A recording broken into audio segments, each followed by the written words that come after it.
Olivia Reed had exactly $27 in her checking account and a deadline that wouldn't wait for divine intervention. The Starlight Foundation Gala at the Rockefeller Center represented her last desperate attempt to salvage her journalism career if she could just get an exclusive with one of New York's elite.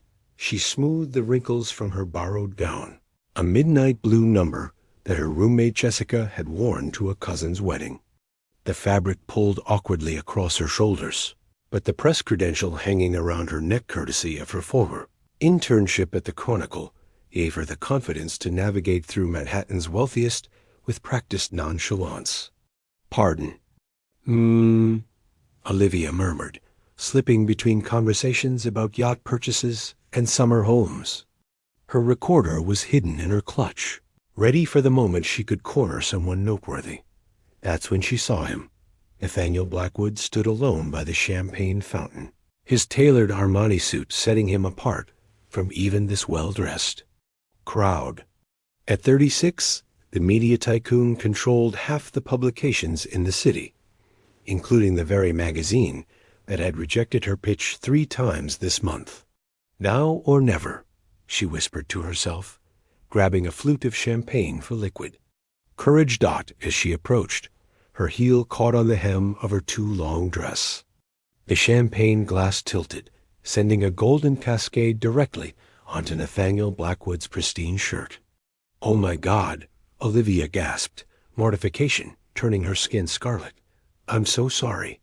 Nathaniel didn't flinch.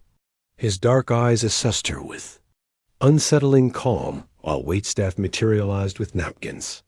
"It's moat," he said, his voice deep and measured. "At least you have good taste in what you spill." I can pay for the dry cleaning," Olivia offered, knowing the absurdity of her statement. The man was worth billions.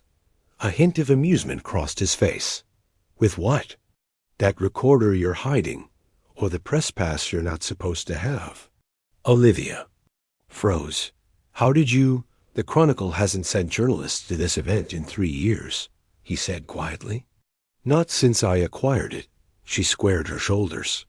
"Olivia Reed, freelance journalist. I was hoping for an interview about your acquisition. A regional media group. Where are you now?" Nathaniel stepped closer, his cologne an intoxicating blend of sandalwood and something distinctly masculine. "And you thought trespassing was the way to get it?" "Desperate times," she admitted, surprising herself with her honesty. Something shifted in his expression. "Follow me." He led her to a secluded balcony overlooking the city lights. For a moment, they stood in silence before he spoke. "I have a proposition for you, Miss Reed."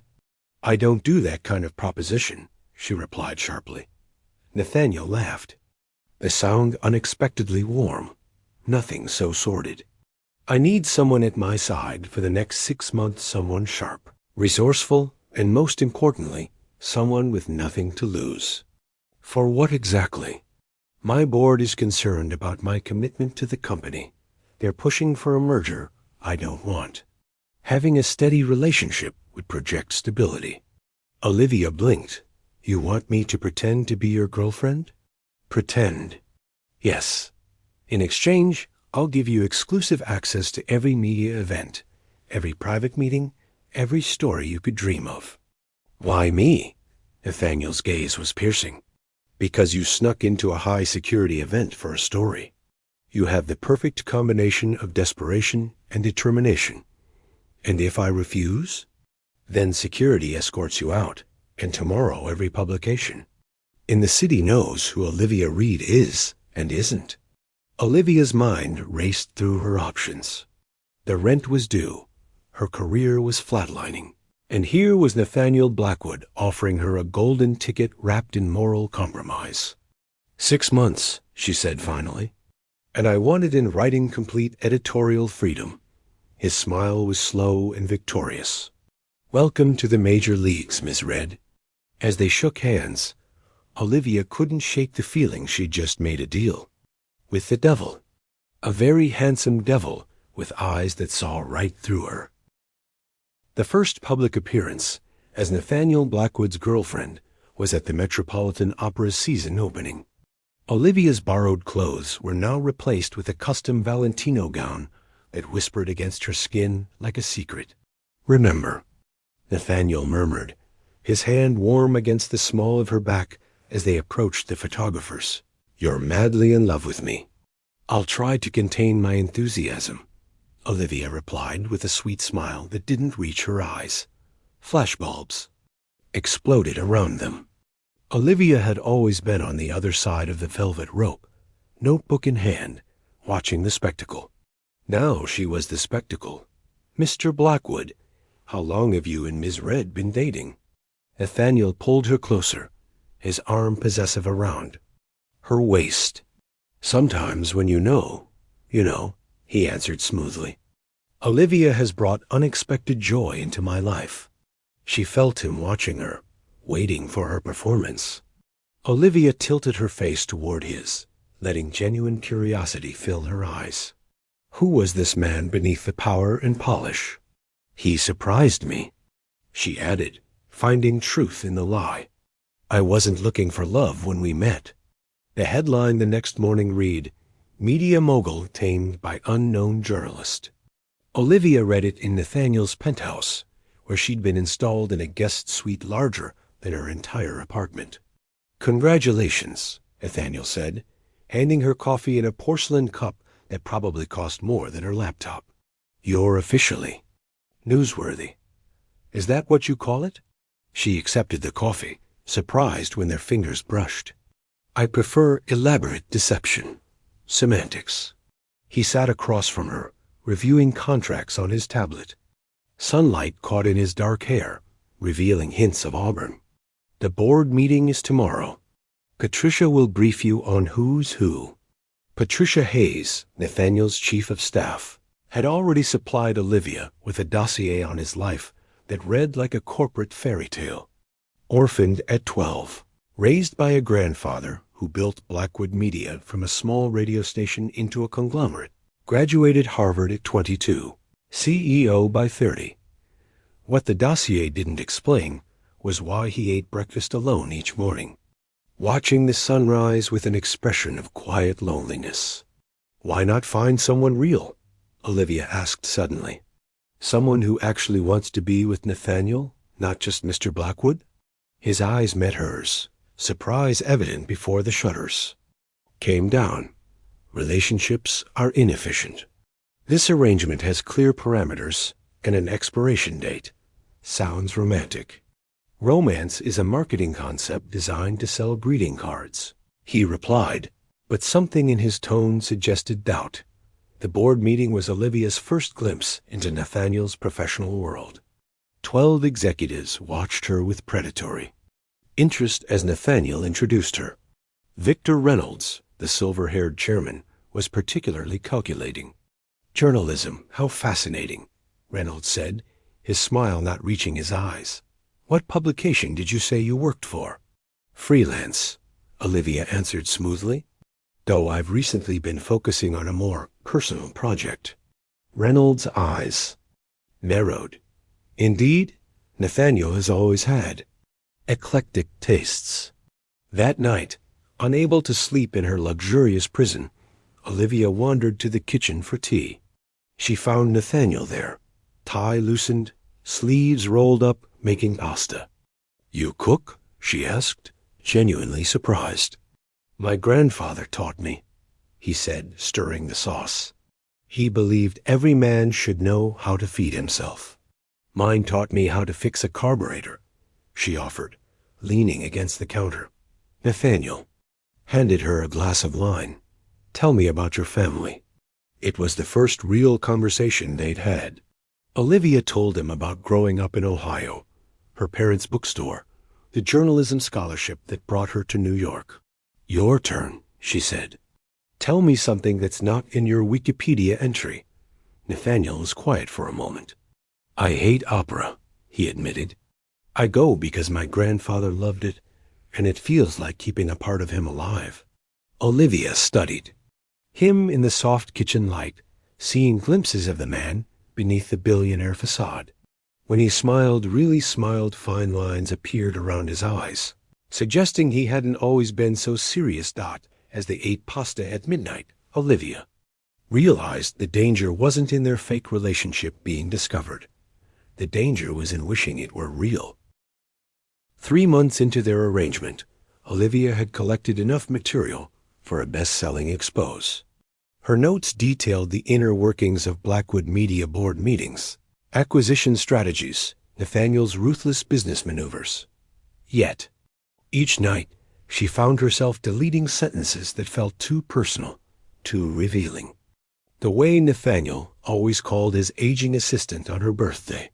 How he anonymously funded scholarships for employees' children. The nightmares that sometimes woke him, leaving him pacing the penthouse until dawn. "You're becoming a liability," Patricia warned her one afternoon, cornering Olivia in Nathaniel's home office. "Excuse me?" He's distracted. Missing deadlines. Asking for your opinion on acquisitions. Patricia's perfectly lined lips thinned. This was supposed to be a business arrangement. "It is," Olivia insisted, ignoring the flutter in her chest whenever Nathaniel entered a room. "Then explain these." Patricia tossed several photographs onto the desk. Olivia recognized them immediately. Her former apartment, her meeting with her editor, the forged press pass she'd used at the gala where she'd met Nathaniel. "Where did you get these?" "Victor Reynolds is thorough. He's building a case that your relationship is fraudulent, that Nathaniel fabricated a girlfriend to prevent the murder." Olivia's hands trembled. "Does Nathaniel know?" "Not yet. The question is, what are you going to do about it?" The answer came that evening at a charity dinner. Reynolds approached Olivia while Nathaniel was speaking with investors. "You've done well for yourself, Miss Reed," Reynolds said, swirling his scotch. "From struggling journalist to arm candy for one of New York's wealthiest bachelors." "I'm more than arm candy," Olivia replied coolly. "Of course, you're also his what shall we call it? Insurance policy against my merger plans." Reynolds leaned closer. "I'm prepared to offer you something better. Exclusive interview access to all Blackwood Media executives, plus a senior editor position at the Metropolitan. Olivia's dream job, handed to her on a silver platter. In exchange for confirmation that your relationship with Nathaniel is fake. The board votes next week on the merger. With your statement, I'll have what I need." Olivia spotted Nathaniel. Across the room, his eyes finding hers with that now familiar warmth. "Consider your future, Ms. Red," Reynolds continued. "Nathaniel Blackwood discards people when they've served their purpose. I'm offering you longevity." Later that night, she found Nathaniel in his study, reviewing documents for the board vote. "Reynolds approached me," she said without preamble. Nathaniel's expression hardened. "What did he want?" "To expose us. He has evidence, photographs, documentation." She hesitated. "He offered me a job to betray you." Nathaniel set down his pen, his face unreadable. "And what did you tell him?" "Nothing." Yet, Olivia moved closer. "Our agreement was business. Clear parameters, remember? But it doesn't feel like business anymore." The silence between them crackled with unspoken truths. "What does it feel like?" he asked, voice low. Olivia took a breath. "Like something I'm afraid to lose." Nathaniel stood, closing the distance between them. "The merger vote is in 5 days. If Reynolds exposes our arrangement, I lose control of my company. And if he doesn't?" His fingers brushed her cheek, sending electricity down her spine. "Then I might gain something more valuable." Olivia knew she stood at a crossroads, her career ambitions on one path, this complicated man on the other. As his lips finally met, hers gentle yet hungry, she realized some deadlines couldn't be negotiated, and some stories were worth more than headlines. The morning headlines hit like a tsunami.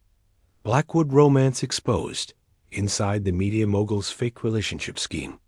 Olivia stared at her phone in horror as notifications flooded in. Someone had leaked emails between Nathaniel and his attorney, outlining the terms of their arrangement, complete with the monthly allowance deposited into her account.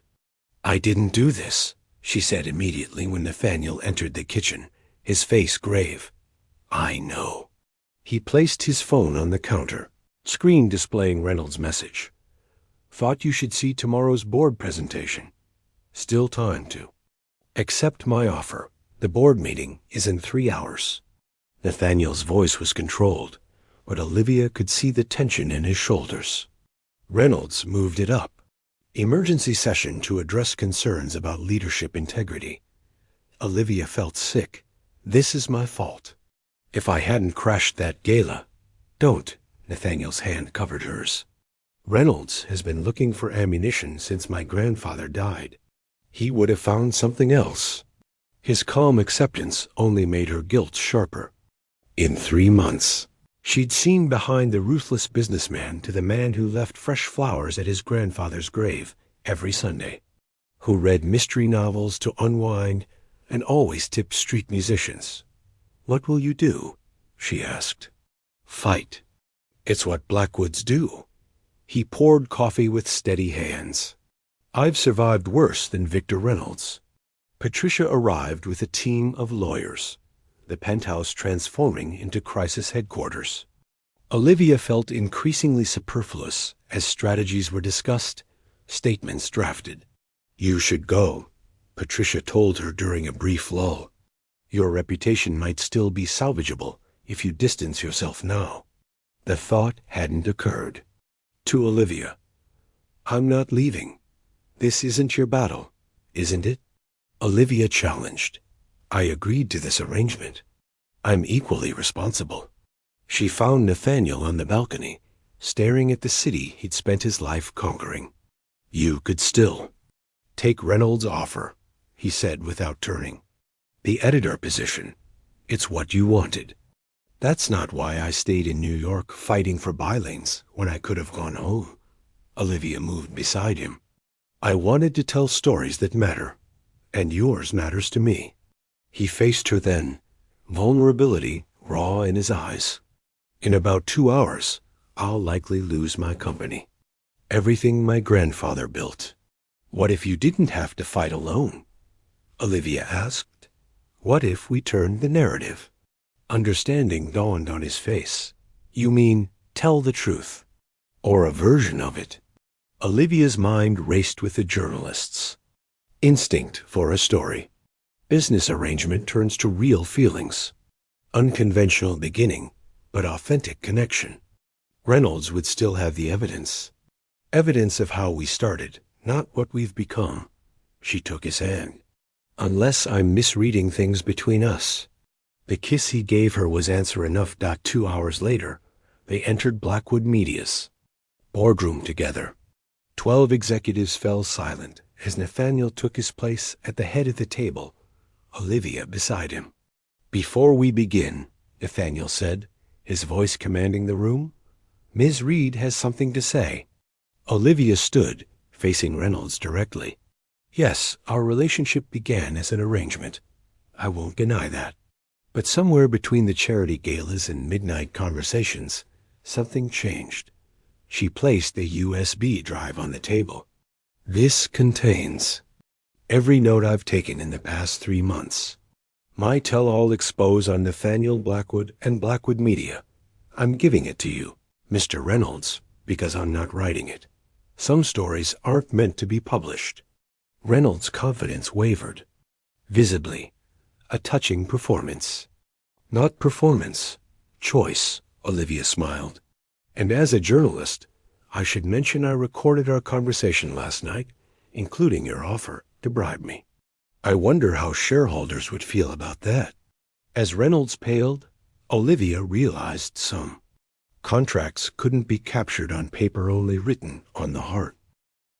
6 months to the day after spilling champagne on Nathaniel Blackwood, Olivia sat in her new office at the Chronicle, the afternoon sun warming the space.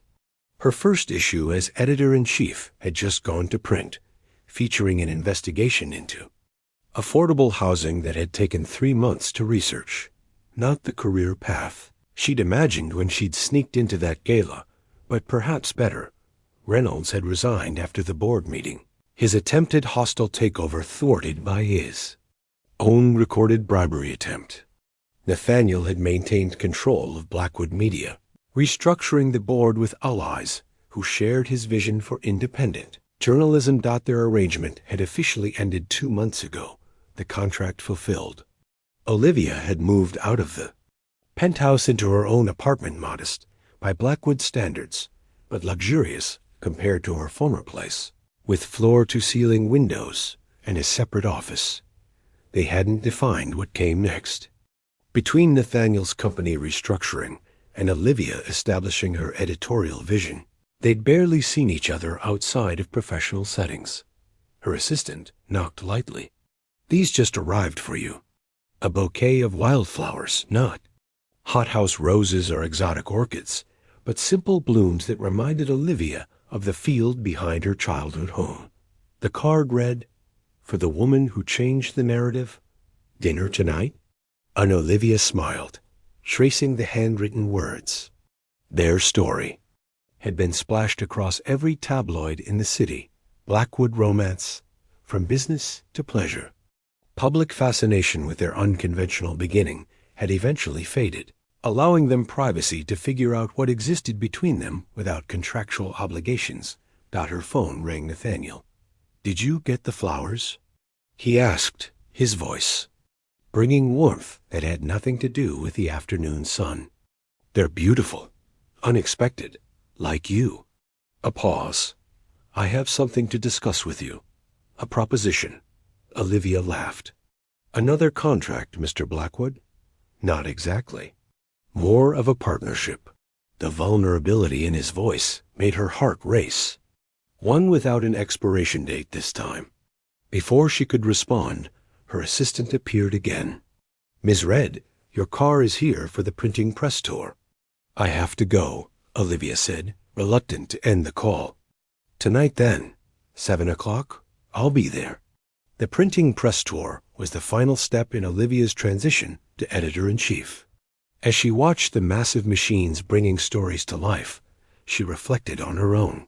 From desperate journalist to contractual girlfriend to independent editor, each chapter had shaped her in unexpected ways. Her phone buzzed with a text from Nathaniel. "Wear something comfortable.